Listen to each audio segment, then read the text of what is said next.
Welcome, everyone, to another episode of Manhood Academy Interviews. Today we have with us, what should we call you? What should we refer to you as? Just call me Brown Eye for short because on YouTube it's a long ass name. It's Okay, Brown we'll Eye just call you. So. Great, we'll just call you Brown. I don't want to call you Brown Eye because that makes me think of something else. I know. How about I just call you Brownie? How about that? Okay, you can just call me Brownie. Okay, Brownie, great. Brownie, you're obviously a woman, and we're going to get the female point of view on these issues. Welcome. We also have with us today, we have guests Stingray. Hi. Welcome, Stingray. We have Blue. Welcome, Blue. Hi, Blue. It's a pleasure to be here as always. And we have Paperclip. Welcome, Paperclip. Yo. Hi, Paperclip. First of all, Brownie, why don't you tell us how you found the Academy, how you stumbled upon us? Okay, I'm glad you asked me that question. One of my friends on my used to be Facebook before I deleted it, he sent me a couple of your videos, which was part 1 and part 2 of the Effects of Masculation? Yes. The Effects of the Masculation, okay. And at first I was kind of sketchy about watching it. So I was just like, you know what? He's been sending me funny pictures off of Google. I don't know if I should take this cat seriously. pictures? Yeah, like stuff like that. So, he insisted that I check these videos out. So I said, okay, fine. I watched them. And honestly, after watching it, I was just so wild. That's why I sent you guys a message. Because I was just like, I have to say something. Because it's so true. And I felt like I was the retarded one out of the group of girls that was just like, hey, you shouldn't hit that guy. Because when he hits you in the face, you're going to be pissed and I'm going to laugh at you. That's how I felt. So to see these videos, I was kind of like, it made me feel good. It made me feel good because... Made you feel good? It made a lot of guys feel bad. If you read the comments from guys, they're either tragic or they're actually, there's different reactions. We get a lot of guys saying, oh, we're fucked. I can't believe it's this way. Some guys were very affected by it. They're like, wow, some food for thought, things I didn't consider. Some guys like half on the fence, half not. Like I just had a comment from a guy who said, well, the gentleman should pay, but also there should be equality. So you get guys like on anywhere on the spectrum, and then there's guys who are like, they see these things and thought, wow, this is what I was thinking all along, but these videos really verified it. So we get a lot of strong reactions all over the board. Even from women, too. Like, some women are like, fuck you, women have been oppressed by the patriarchy, we're not paid the same, etc., so there's no equality. And then other women are like, wow, women are so shitty in America, blah, blah, blah. So we get like a wide range of opinions from people. All strong opinions. And I understand why. I can see from a woman's perspective why they would be offended by the video, because they're going to be like, oh, well, not all women are like this. We don't just go around hitting men every time we get mad. But the point still stands is that, like, a guy is more likely to get his ass whooped by a group of people because he hit a woman than for a woman to get beat up by a group of women for hitting a guy, And that's messed up because, as one of my... That's good. That's pretty good that you saw the point of the video, because a lot of people were pointing to like a specific instance. Like a lot of retards were saying, well, my group of friends don't do that, or blah, blah, blah. My experiences in that, where they don't realize we're talking about a wide range of experiences. That's why we're pulling a lot of different clips from different sources to show the general attitude in the culture, not just one person's John Smith's experience on, 123 Main Street. We're talking about a wide range of experiences. And so people can't really either extrapolate and understand that this happens to a lot of people, or they don't understand that this is like a common attitude. It's not just in one section of the country or one isolated household, but this is like a common attitude, a theme we're showing. And it's crazy because, like my friend Michael said, it's taught to us when we were children. We were in school. Our parents told, the sons or whatever, no matter what a girl does to you, you do not hit her back. And the same thing is taught to girls. So, they grow up saying, well, this man knows he cannot hit me, even though I hit him, Right. And that makes some women more likely to hit a guy because they know that they won't get hit back. Right. But when they get hit, oh no, we're losing connection. It's like, no, it's not right. For no reason, it's not right. We are? Hello? Hello, hold on a second. Yeah, we're here. Maybe my bandwidth is low. How's my bandwidth? Am I okay now? Can you hear me? Yeah, we're good. I can hear you. I lost your connection. Sorry. It might be my bandwidth is low. I just plugged in, so I was going wireless for a second, but I just plugged in because my bandwidth was a little low. Okay, so you saw those videos, and then you also saw recently, I just posted a link to the videos that cover our ebook, which is the problem, the solution, and the application. What did you think Yes. when you saw those 3 videos? They go actually together, and they cover the section 1, section 2, and section 3 of our ebook. Mm-hmm. It made me see just how like woven in feminism is. Like I never really thought about like how big feminism is, but it is, and it pisses me off because it not only affects genders, but it also affects religious beliefs. It also affects those that are non-religious because I had mentioned in the comments not too long ago that, you know, like I've had friends tell me that there's feminists that have come to these conventions, to these groups, talking about sexual harassment, about how it's wrong, and it makes everyone as a whole feel uncomfortable, you know, because I personally do not need another woman to constantly tell other men, hey, you better not touch us because this is not wrong. You know, this is wrong or whatever. You can't touch us. Okay. But guys don't have the same defense. You know, it kind of makes me feel fragile, you know, and I don't like that feeling. And you know, it's just not right. You know, I just don't like that. And also noticed that, you know, within the 3 videos, like you guys show a lot of examples, especially on television, you know, Right. how people don't realize how much feminism is expressed in television. You know, people don't think about that, but You know what? People, let me stop you right there because people don't even understand what feminism is. Most people, when they hear the term feminism, they think of like the 1960s, women burning their bras, women protesting, finally standing up and leaving the kitchen. They don't want to be barefoot and pregnant anymore. They want to enter into the job force. So they think that feminism is just this political thing that happened in the 60s, like just a recent thing. They don't realize, though, that we're not concerned so much with just the political movement of feminism, but we're concerned with a very principle behind feminism, which is women trying to take male authority away from men, women trying to be in charge of men.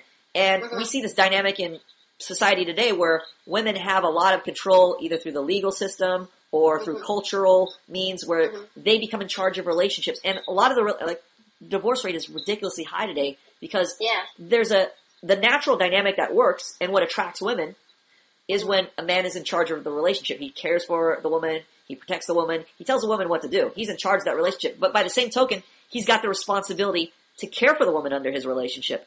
Now today, guys don't even have the training to care for a woman or to exercise proper authority over a woman. So a lot of times when you hear the term authority, automatically you have a negative connotation. You think abuse. Like an authoritative guy is associated with a Hitler or a guy who's going to just lord it over the person, treat them poorly, get me my sandwiches, get me my slippers, and I'm just going to be lazy on the couch. That is a dysfunctionally authoritative person. That is like a guy who is in charge but not meeting the needs of those under his authority. And that's like a bad cop. It's like a cop eating donuts and shooting people but not arresting the bad guys and not doing his job properly. A cop who has authority over the citizens to make them stop if they're speeding should be stopping speeders because he has to take care of society.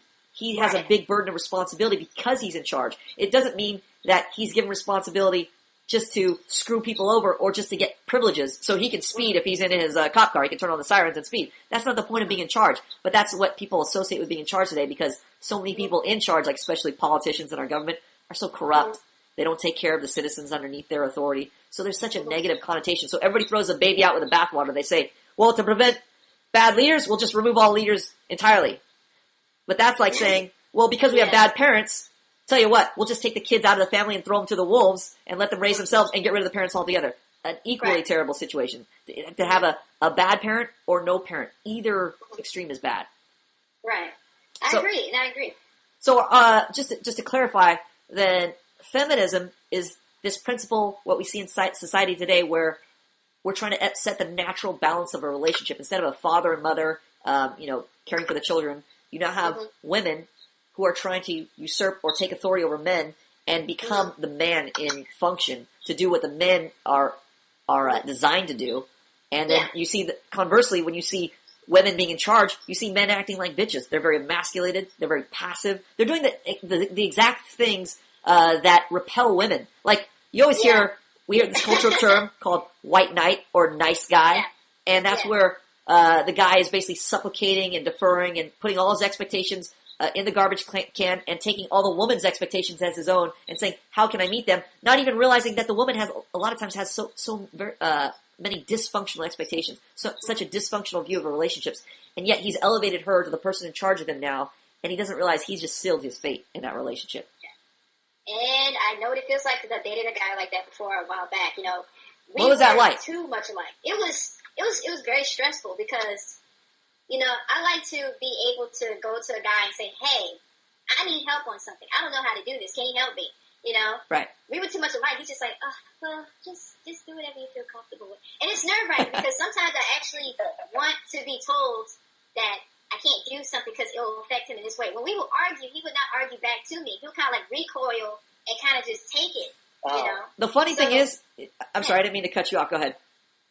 I was going to say that he was so like recoil and, you know, it went on and on and on like this for months to the point where when we eventually broke up, that's when he decides to tell me all these different things that I was doing that was getting on his nerves, you know, right. pretty much saying that I was too controlling.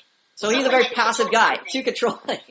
That shows that he's a very passive guy when he's making the complaint that you're too controlling. The real problem is he's not controlling enough. He doesn't even know how to control you. He doesn't know how to care for you. He doesn't know how to be in charge of you. So he's very passive. Just like you said, it's funny that women, one of the biggest things that women like in a relationship when they list like the list of things, what do you want in a guy? You want smart, you want funny, you want handsome, talented, whatever. The thing that is high on women's lists for a good reason is security.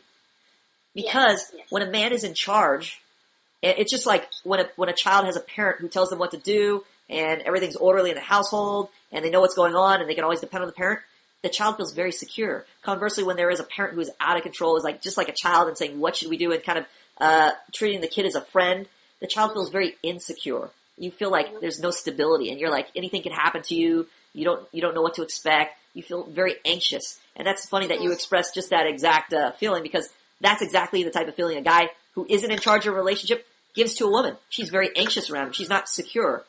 Right. Conversely, when you're in charge of that relationship, that's why we say women fall deeply in love with men who are able to say no to women, who are able to set boundaries on women, who are able to tell women what not to do and what they should be doing in place of that. Not just saying, don't do this, or not just saying, hey, honey, it would be a good idea if you could do this, but saying, do not do this, do this. Like they're very definitive. And then even women will sometimes be hesitant. Like if they've never had a guy in charge of them, they're like, hey, society tells me I'm a strong, independent woman. I should be in charge of a relationship. But that's cultural training. But when they actually get into a relationship with a guy who is in charge, it's a totally different dynamic. It's a totally different relationship. And it's very hard to even explain it to women if they've never had the experience of a guy being in charge, because so many women have dated guys to various degrees who are not able to be in charge, either super duper passive nice guys, white knights, and very emasculated, mama's boys, whatever you want to call them, to guys who are players, to, various degrees of guys who kind of take charge but never really fully take charge of relationships. So it's even hard to even convey what that's like to a woman. It's like telling a woman about, Candyland. They've never been there. Yeah. And like, the marriage that I'm in right now is totally different from that relationship in the past. My husband, if I'm doing something that he doesn't like, he would tell me. And, to be honest with you, like, sometimes he would lecture me, and, like, sometimes he would constantly get on my case, like, you really need to do this, really need to do that. Right. And yes, sometimes it get on my nerves, but I appreciate it because it feels good to have that support and someone who's firm enough to, be there and be honest with me and say, hey, this is what will happen, this is what will help you. Right. He needs to take you and put you over his knee and give you a spanking when you're misbehaving. That'll kill two birds with one stone, because then he can cut down on the lectures, and it's going to work better in the bedroom for you because he's taking charge. He's not trying to explain you to death. He's trying to enforce his expectations. It's a difference between a parent who is arguing with a child and the child saying, hey, I want to stay up to 10 o'clock. And the parent goes, no, your bedtime's 8 o'clock. And the child goes, but I'm not tired. And the parent comes back with, well, you're going to be tired tomorrow. You just don't realize it. And the child goes, no, I'll do something extra to stay up later. And then and it ends up going back and forth like a lecture, a fight. And the parent doesn't realize by arguing and justifying why the parent should be in charge and the child should listen, the parent is undermining his own authority. Versus if the parent said, look, do this or else. And the child is still arguing, and then the parent goes, okay, here comes the or else part. Spanking part. That's the enforcement part. That's the part that's so difficult to do, but people don't realize this is the part that forms the bond, the strong bond in relationships. So when a guy who's in charge of a relationship says, look, honey, we should do this, and here's reason X, Y, Z, it's great to justify your expectation when a girl is listening. But if she is not listening, you should not be on the explain-a-thon train saying, hey, do this and this and this. You should be like, look, It's my way or the highway. It's going to be this way or else. And when else happens, boom. When you are able to set your boundary and enforce it, initially a woman might be hesitant, but that relationship, that respect for that man will grow, and that woman will fall more deeply in love with that man. Will be more willing to submit to that man, and in turn, that elevates other areas of the relationship, like the bedroom, especially the bedroom, and other aspects of the relationship just get so much more improved when that dynamic is there. So when a man is properly taking care of the woman, and you see the fruit of that in the relationship. Most definitely. You know, and I wish more women could experience the difference between the two. Because I wish more women could too. Then they wouldn't have so many relationship problems. You know, there's so many complaints. The guy's not doing this. The guy's not doing that.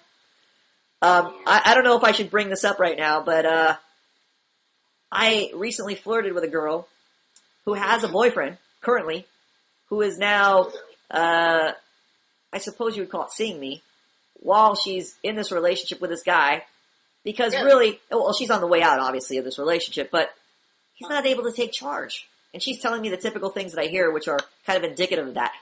Girls will say, I'm getting bored of the relationship. Like this is an MO. I've heard this before, where girls say, sometimes I get in a relationship with guys and I just get bored of too much of this or too much of that, so I can't be in a relationship where they think it's a relationship to work a certain way when they don't realize the real problem is the guy. It's not that she got bored with a relationship, it's that the guy's not in charge.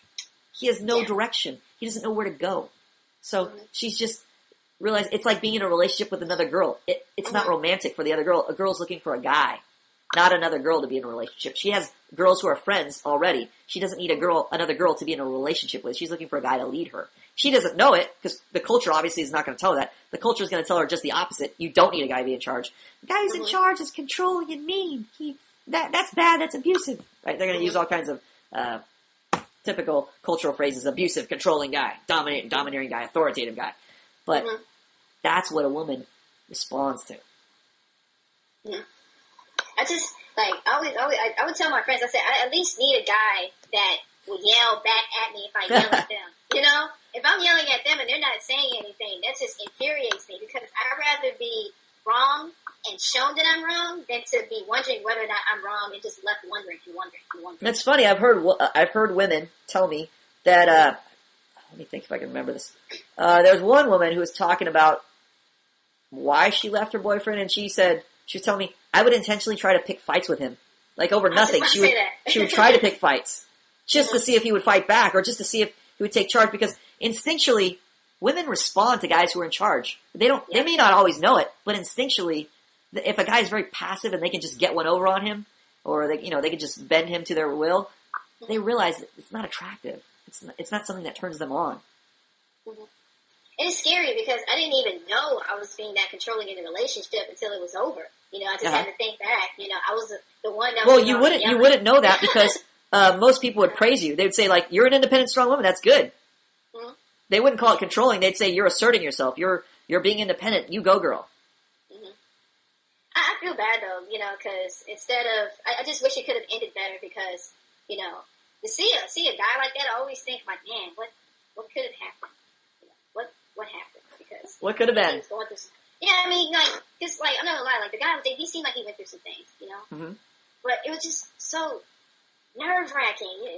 People just don't know how annoying it is to have something wrong with your relationship, but the other partner is not telling you, you know. A guy's very passive, keeping it bottled inside. Yeah. Guess what? I have to deal with those guys here at the academy. Those guys who keep everything in. We're teaching them at this academy how to get those things out, how to express those things. Blue, Stingray, Paper. Let's hear some questions from you or some comments from you. What do you want to add? So you said sorry, Blue. So you said you're in a relationship with a guy right now? You're married? Yes. Oh, but because I thought you were coming here to interview for him to try to get him into the academy. I can't do the interview because I want to express my opinions, you know.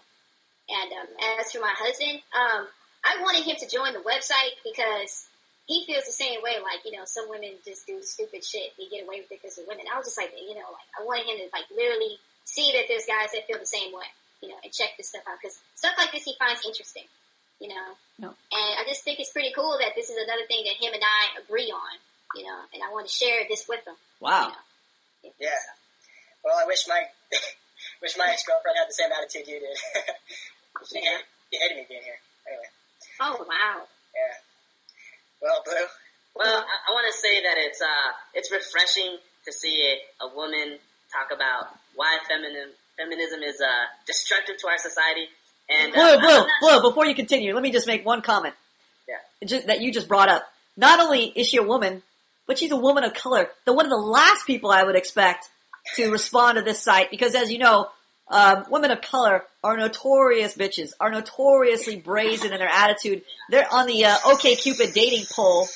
They're like at the bottom rung of the desirable daters for men, because black women are the closest to men that you can ever get as far as their demeanor. I ain't taking that. Oh, you ain't saying that to me. Girlfriend whipping the head back and forth, shaking the finger. They're the first to say, like, I'm strong, independent. You don't tell me what to do. So, we know Paper, why. could you mute your mic? Killing it.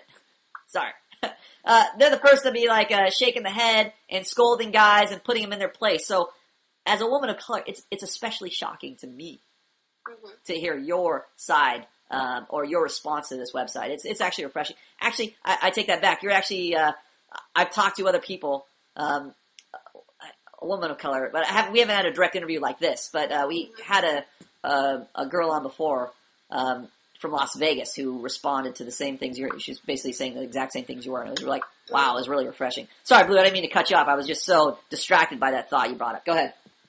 Yeah, I was just gonna say that it's not every day that you hear a woman talks about feminism in a negative way, but it's like I don't know. But then like I think about what experiences you must have gone through to even consider these thoughts. So it's almost as if you had to go through a lot to say feminism sucks. Yeah, like, I'm sure most women aren't raised on the notion that feminism is bad. It's just the opposite. They're saying you should appreciate feminism, you're oppressed, you didn't have voting rights. But, of course, feminism doesn't tell them, or feminists won't tell them that, hey, you never had to go to war and die in a war. You never had to work in a coal mine and have your husband bring home the bread while you sit home and take care of the kids. You never had to do these, or you never had these huge responsibilities on your shoulder. We're just going to tell you how you're oppressed, how you're only making 70 cents to a man's dollar. So I'm also curious, like Blue is, how did you even come about to this view? What did you go through, or what, were you raised in a household that was already anti-feminist, or how did you even come about the thing is that for a long time, whenever I saw, like, especially on TV when they would talk about feminist groups, all I saw was these like middle-aged ladies. They were just like, yeah, and I would always look at them like, I know I'm not one of them, because I don't know, it just didn't seem right, and of course, I guess you could say I was one of those girls in school that just could not get along with anybody. So it's like, I went from trying so hard by pretending to be someone else and make friends to not doing that and then like pretty much not having any friends. So I got to see what it was like on the inside and outside, and, I wasn't raised in a nice neighborhood, I lived in the bad side of different states, and, I got to see firsthand different sides of people, from being popular kid that had all the friends to the lonely kid that didn't have any friends, from being different and all the stuff there. And I guess you can say with my experiences, I started to learn how to try to look at different perspectives. I try to look at things from other people's point of view. And I love listening to the people that are different from me, listening to what they say and comparing, because, we're always told from some people that it's not good to treat everyone, with disrespect because they're different. And the same thing applies with gender, Yeah, we're all human, but we're all made different in some kind of way. So, to give a guy a hard ass time because he may be stronger or whatever, to me, it's just not fair, Yeah. So you were thinking about these things. Was there anything in your household or your school growing up, or you were just kind of like observing these things and kind of noticing discrepancies, or just things you thought were unfair? Or? Well, that's the thing. My parents, they did the same thing as any other parent did. They would tell me, if a boy hit you, don't hit him back, tell the teacher, stuff like that. And I never really grasped the concept until I got older, because I used to tease boys too, because I knew that they, couldn't hit me back. Right. And to be honest with you, I did have this incident when I was in, I would say, middle school, where I kept teasing one of my friends who was a boy, and I kept hitting him. And then he hit me back, and I remember he hit me so hard that, like, my ear was ringing, and I was in shock. KO! Roy Jones Jr., knockout. And I remember thinking to myself, like, I wasn't like the other girls that were just like, that boy hit you, that's not right, that's not right. I felt so bad, you know, because I knew that he was going to get in a lot of trouble because he hit me back, Right. you know. So And you I already guess knew the code that guys weren't allowed to hit girls, no matter what they Yeah. did. And I guess you could say that was kind of the spark, Oh. you know, to make me realize, like, hey, you know, I hit this kid like 20 times, and he hit me back, and now he's in trouble. He got suspended. Wow. You know, but I didn't. You know, Wow. 'cause all the kids That were just like, brings "You up- hit that girl." You just know? brought up a post-traumatic stress disorder. I'm a Vietnam vet now because I remember this one girl. She was an Asian whore, and she came up behind me and fucking full-on kicked me in the nuts from behind. And it took me a couple seconds to even realize what was going on because I was just so shocked out of my mind. A girl would come up and kick me full force in the nuts from behind, and I don't even remember the reason why. But I was like, oh, I was so clenched because on one hand, you know, you get hit in the nuts and you get disabled as a guy. But on the other hand, I thought, fuck. I'm not sure if I was so shocked, but knowing what I know right now, I would have chased her down and bashed her head into the brick wall. I mean, literally, I would have. Sometimes I fantasize about getting even with that chick, but it was so bizarre to me. And at the same time, I would think, well, she's a girl, I can't hit her. I mean, I think that's what was my mindset because I was considering. I turned around, and I saw who kicked me, and I realized it was a girl who kicked me that hard in the balls, and I thought, oh, that's a girl, I can't hit her. But Yeah. I mean, because you're kind of raised, and as a guy, you kind of know just by dealing with girls that girls are weaker. You know, physically, she's not as strong as me. I could easily overpower her. But so there's that natural aspect, but also there's a cultural aspect. Whereas, you know, just let girls get away with what they're going to get away with and deal with it. Which is bad. Grit your teeth and bear it. Yeah. But I think it's exactly that type of attitude. On one hand, it's right that you shouldn't be, you know, obviously just going around beating up girls. But by the same token, women shouldn't be taking advantage of the position of, you know, being the weaker sex and taking advantage of cultural rules, so to speak. But And really, that's- those cultural rules exist because guys are such pussies. And it's funny that you say that because in high school, you know, there was a lot of ghetto kids in school, and that kind of stuff went on a lot when you had this ghetto black chick like, oh, come hit me, come hit me, and you know, Yeah. the guy would be getting irritated because she's getting all in his face, she's yelling at him in front of his guys, you know, and then she pushes him, you know, and everybody's like, whoa, whoa, whoa, chill. And when he pushes her, you know, she flies. Right, then she gets all down, dramatic. Yeah, you know, and I hated those kind of girls. You know, I just hated them. Oh, because it's like, I saw a video. We have a video posted just like that where a guy's sitting down in his chair and a girl's in his face screaming top of her lungs, what the fuck you gonna do? What you gonna do? You ain't gonna do shit, you're a bitch. And calling him a little bitch in front of the whole class. And he knows he can't hit her. Yeah. And then he laughs and she comes at him. She goes out of the screen and then she just comes at him and starts attacking him while he's in his chair. But meanwhile, this whole time she's just screaming in his face, what you gonna do? You gonna hit me? You know, knowing full well that, you know, if that was a guy, he would have just knocked that other guy out. But because she knows as a girl she can get away with that, so that's why she was doing that. And so brazen, the attitude, just to be in a guy's face, a guy who could just level you with one punch and just not thinking anything of it. And also, just like you mentioned, I saw this other video. This guy's actually a security guard. It was a popular viral YouTube video of this guy who was defending the kind of like a ghetto store, and all these guys were selling drugs in there, and he's like, get out of the store, don't come back here anymore. And then there were some girls in there who were like, you know, getting in his face and whatnot and pushing him, and then he would respond, you know, push them back, and then all of a sudden, oh, you touched me, you know, it's a lawsuit, that's abuse, I can't believe you hit a girl, you know. Mhm. So completely oblivious to that behavior, or I'm not sure if they're completely oblivious to the side where they're doing all this stuff to provoke him, or they're just taking advantage of the fact that they know they can provoke him, and then if he does anything, they could just say, oh, I can't believe you're abusing a girl. I would say it's usually the case of them abusing the advantage because most girls are taught, you know, when they're young, like, hey, a guy can't hit you back because they're stronger. So they just be like, okay, and that's to me, I feel like that's being a coward, you know, to obviously trying to provoke someone that you know can't do harm to you. Right. You know, I feel like that's being a coward. That's like, you know, messing with a monk. You know, it's like talking crap to like these little soldiers in Britain, or like messing with a monk. It's like, yeah, Baldy, yeah. You know, Right. you can't do it. Soldiers Yeah, can't, that's how I they're trained to just stand there and take it, exactly. Yeah, you know, that's how I see it, you know. So when I see a woman do that, I just like, oh, man. Oh, they're bringing us down, you know. Blue, what did you want to say? Well, I was just gonna say that, like the goal here really isn't to so much to convince women that these inequalities are wrong. Mm-hmm. It's really to have men to wake up and to put an end to this bullshit. Right. Like, if guys just all of a sudden decided to say, no, this is wrong, and we're going to change what's happening, it would happen overnight. Exactly. I agree. And that's like the real problem, because men were designed to have authority, and it's men who can enforce these expectations. They can enforce revolution. So it's and it's great to hear you, like, you're a woman, and you're saying that it brings other women down, but really we're trying to like reach like the hearts of men. And right now it's like the guys, like, we're reaching the guys who have been burned. Because it's only those guys, it's only the guys that's been burned that are easiest to reach, because they know how valuable their masculinity is. And so I don't know. So it's like, it's great, but like, we need more guys like your husband. Yes, you know what? And sure. also, to add to that, Blue,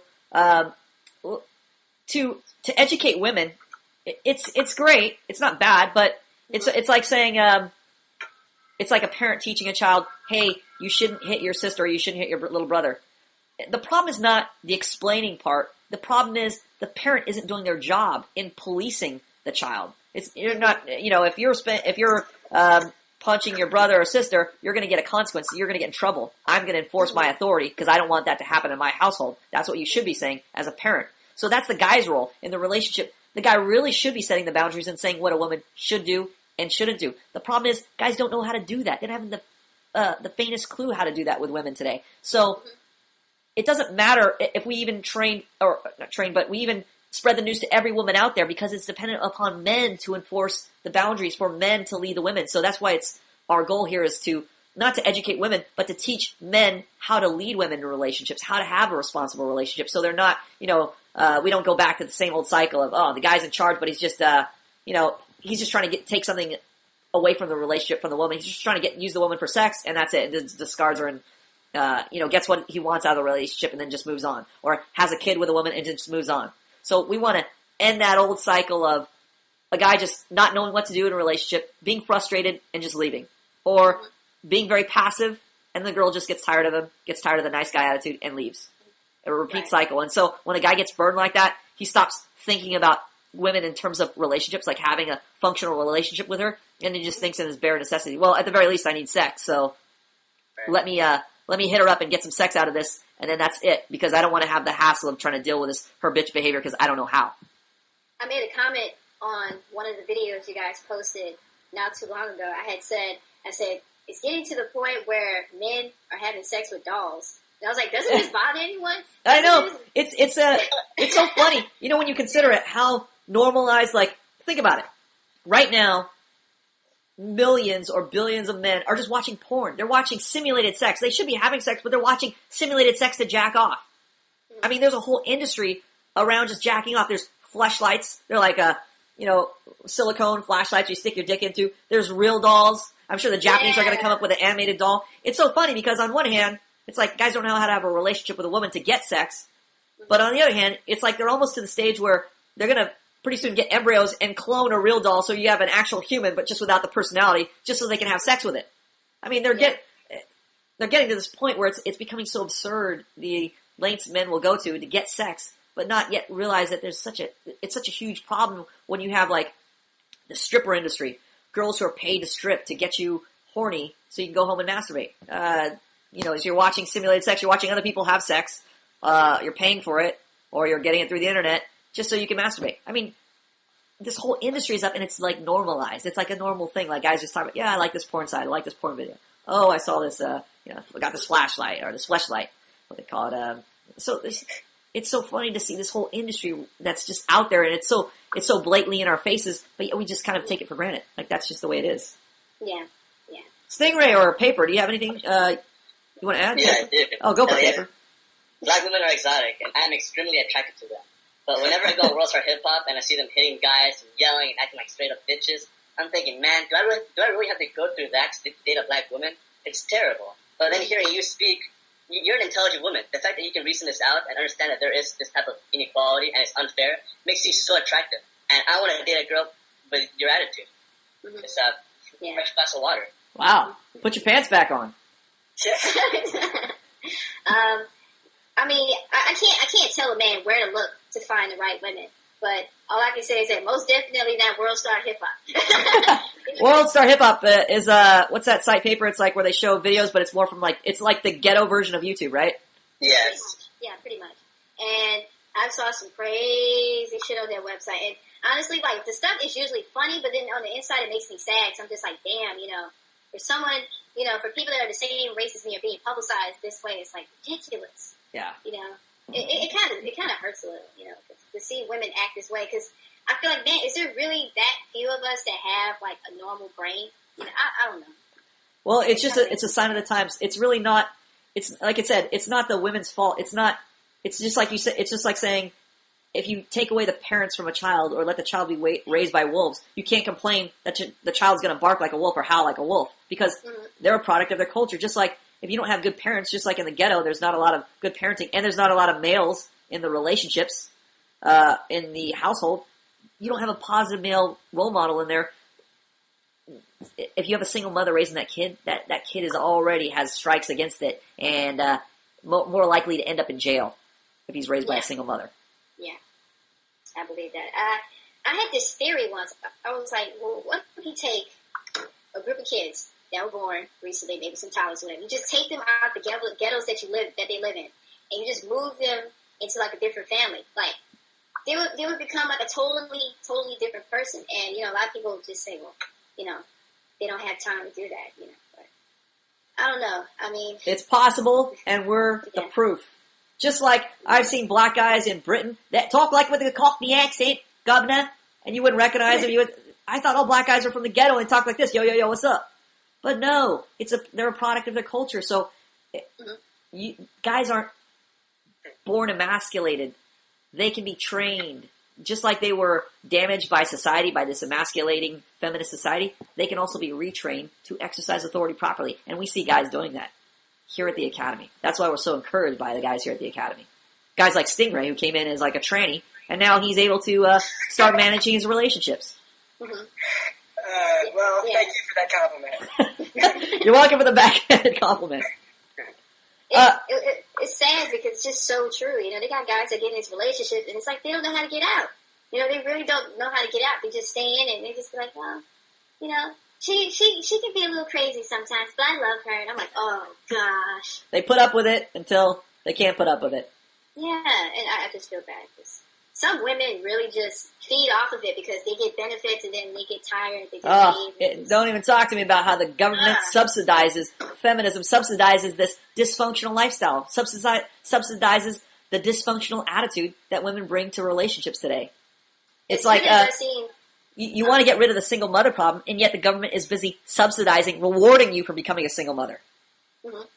In terms of like benefits, health benefits, welfare, any other programs, social programs that will reward you for being a single mother. Instead of what should happen is if you don't have a mother and father raising a child in a healthy environment like that, you should be penalized. You shouldn't be rewarded because that child is going to suffer. Yeah. And a lot of people think their kids don't need a dad, but they do. A mom can't be a dad. A dad can't be a mom, and a mom can't be a dad. Because I honestly feel that if my father lived with me, just like any other dad, like throughout me growing up, I'd probably be a little tougher on the inside. Because I honestly think dads make their daughters more strong on the inside and protect themselves more from men because, the fathers teach them like, hey, these kind of guys, stay away from me. These kind of guys, they're okay.